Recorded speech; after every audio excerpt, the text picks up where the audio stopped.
நாங்கள் நிறைய திருத்தலத்துக்கு போயிருக்கோம். இந்த கோவில் வந்து முற்றிலும் வந்து ஒரு நல்ல கட்டுமான அமைப்பில் வந்து கட்டியிருக்காங்க.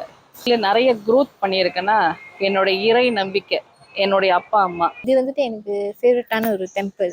ஸோ இது இது இந்த கோயிலுக்கு நான் வந்தால் தான் வந்துட்டு எனக்கு ஒரு மாதிரி மனசுக்கு சரியாக இருக்கும்.